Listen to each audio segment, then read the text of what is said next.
Marlon Moraes versus Merab Dvalishvili takes place this weekend on the prelims of UFC 266 in the bantamweight division, and I can't wait for this matchup. Two top-ranked bantamweight contenders in very, very different situations in their career. You've got Marlon Moraes on a two-fight losing streak. He's lost 3 out of his last 4 fights since losing his title shot to Henry Cejudo. He then went on to beat Jose Aldo, which now does kind of look really good in hindsight when you consider that Jose Aldo completely shut out Pedro Munoz across 3 rounds. Even still, I do believe that Marlon Moraes beat Jose Aldo, by the way, and maybe I'm going to get some dislikes immediately in this video for saying that, but I thought Marlon Moraes won the first round against Aldo and then won the 3rd round against Aldo, so that win that he has is very, very impressive in hindsight, but this is a completely different matchup, and you've got on the other side of things Merab Dvalishvili, a surging Georgian contender on a win streak right now, coming off an amazing win against Cody Stamann, who's a great grappler in the bantamweight division, and that was a true test for Merab Dvalishvili because we had seen him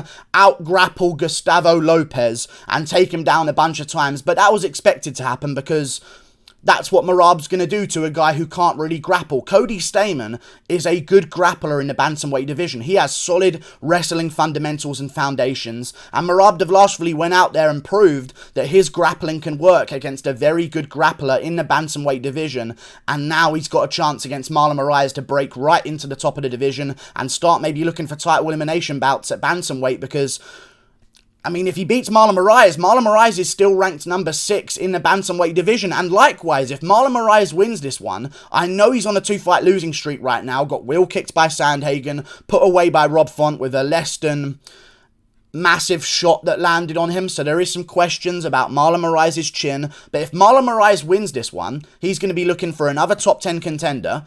And then he's going to be looking for a title shot in the bantamweight division. So if Merab can get this win, he's going to jump way up those rankings because Moraes' win over Aldo has kept him quite high up in the bantamweight division.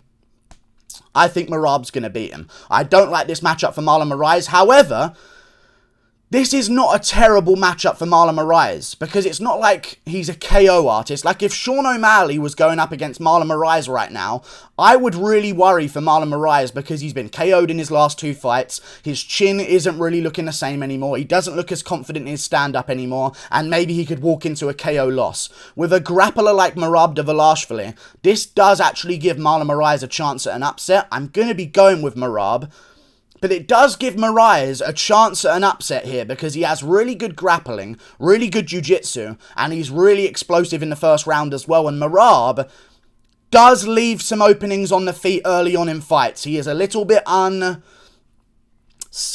in his fundamentals of the striking realm of the game of MMA, and there are some openings that are out there.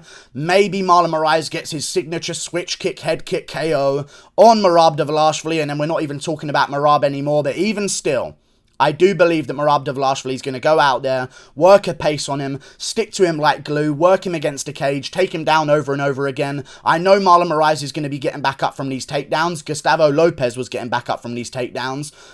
But I do believe that Merab's going to put enough on him to make Moraes work. And I don't think Moraes can work because not only does Moraes have a little bit of a dodgy chin and a little bit of a questionable level of striking defense, let's just say it, because he's been walking into shots left, right and center recently. But he doesn't seem to have great cardio either.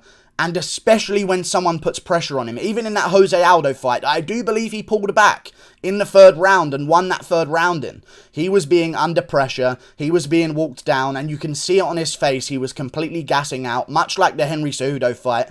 I just truly believe that Merab's going to go out there, put a grappling clinic on Marlon Moraes. Moraes is going to get back up a couple of times, but eventually Merab's tenacity and his will to make sure that he gets those takedowns is going to be too much for Marlon Moraes. And come the 2nd and 3rd round, I think we're going to see a shell of Marlon Moraes. Maybe he has some good moments early. Maybe he goes for a hip toss on Merab Dvalishvili and ends up on top for a second. Maybe he jumps a guillotine and it looks like it might be in, but Merab's going to work his way out of it. Maybe Marlon Moraes gets back up to his feet and lands a couple of great knees in the clinch, and maybe a head kick barely bounces off the guard of Merab Dvalishvili, and Moraes looks like he's going to be dangerous in the 1st round. I think eventually, after stuffing so many takedowns, which he's going to have to do because Merab Dvalishvili shoots so many takedowns, okay? Even if you get right back up, he's just going to shoot immediately again. Some wrestlers, when they try and take you down and you get right back up, they separate, they don't go for grappling for another 2 minutes while they get their breath back, and they just sort of recompose themselves, stay on the outside until there's another opportunity at a takedown, and they pray that time that they end up on top in half guard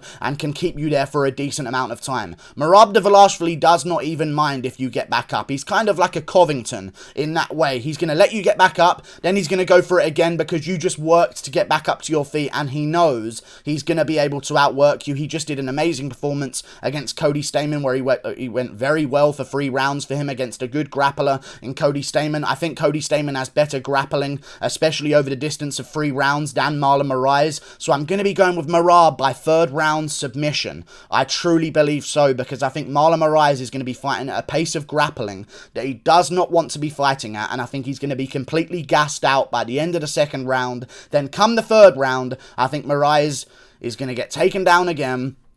Merab's going to establish a little bit more of a dominant position in half guard or side control, or even take mount for a second, and I think that Moraes is going to give up a submission and just be way too tired to defend, because he's too much fast twitch muscle. He is the glass cannon of the bantamweight division, and even still on the feet, I can see Moraes being a little bit hesitant, because Merab does throw things like spinning back fists, and he throws massive overhands. Because he's a wrestler, he can get away with doing that. Now, we have seen in Moraes' career that against grapplers, he actually somewhat does okay. Like against Aljamain Sterling, he stuffed a couple of takedowns, and then he got a head kick KO as Aljo shot for a takedown. He sort of went into Marlon Moraes' knee and got KO'd in that fight. The champion, everyone, Aljamain Sterling, losing to Marlon Moraes by 1st round KO brutally. Even still, it's not about if Moraes can stuff a couple of takedowns of Merab Dvalishvili. I don't see him KOing Merab in the 1st round or in the first 2 minutes. And if that doesn't happen, he's going to have to defend about 7 attempts. And I don't think he has the cardio or the heart for that at this point in his career. You've got a 30-year-old in Merab Dvalishvili versus a 33-year-old in Marlon Moraes. And people forget about Moraes. Like, he's been around the block for a very, very long time. Like, Marlon Moraes is not new to the game of MMA. Like, he's been doing this for a while now. He came into the UFC as kind of a seasoned veteran of MMA with a decently great record. Like, what's his record now? 23-8. That's a lot of fights to have compared to the 13-4 of a guy like Merab Dvalishvili. I'm really looking forward to this matchup. If Moraes can bounce back, it would be bad for the division. I kind of need some new blood right now at bantamweight, because we've kind of got the changing of the guard at the top, other than Jose Aldo, who just refuses to go away. But Marlon Moraes, he's been around for a while. Even before he came into the UFC, fighting over at World Series of Fighting, he had a record of 18-4. Came into the UFC, lost a split decision to Rafael Assunção, which I think was justified. I do believe he lost that fight. Won a split decision against John Dodson, which doesn't look too amazingly good, in all honesty. But then again, John Dodson's a pretty tricky guy to fight. I believe even Petr Yan went to a split decision with John Dodson, even though he won 2 of the rounds very, very clearly. He's just an awkward guy to take on. It wasn't a split decision with Yan, but Dodson dropped Yan in one of those rounds. Even still, don't see this one working out for Moraes. He does have a good guillotine, and maybe there's a chance if you want to put some money on it, because it's going to be very unlikely in terms of the odds makers' eyes. You could maybe pick Marlon Moraes by submission, because he does latch up a pretty nasty guillotine, and he has a couple of them in his career as well. I'm just not liking it, man. There's too many things to worry about when you're picking Marlon Moraes, and I'll say this as well. I'll just go out and say it. Guy is not in the same shape as he once was. Maybe he's trimmed down a little bit to work on the cardio, and maybe that was a sign, because he looked like that after the Pseudo fight, and he looked a little bit slimmer and leaner and less, like, completely Super Saiyan against Jose Aldo, and he somewhat was able to keep a better pace over the 3 rounds.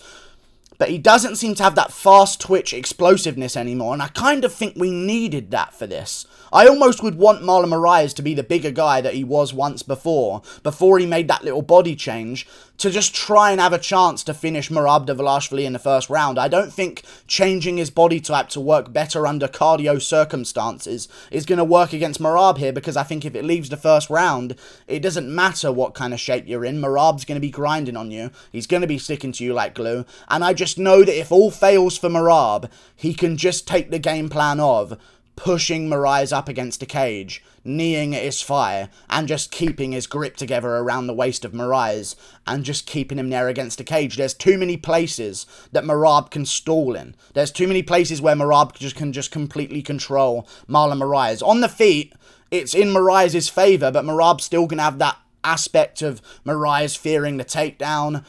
Not going to be going with Moraes here, but the winner of this one's going to be in a very good position. I will go with third round submission. I'll say arm triangle choke in the third round for Merab Dvalishvili. He's got a bit of a reach advantage as well on the feet, which is going to benefit him a little bit, in all honesty. I know it doesn't really mean too much, but it is just an extra inch to hide behind on the feet if things aren't working out in the grappling realm. The winner of this one's going to be in a great position, though. I don't know who they're going to be taking on, but Dominic Cruz might be next for the winner, because I'm kind of annoyed by Dominic Cruz at the moment, but I understand his thinking and logic.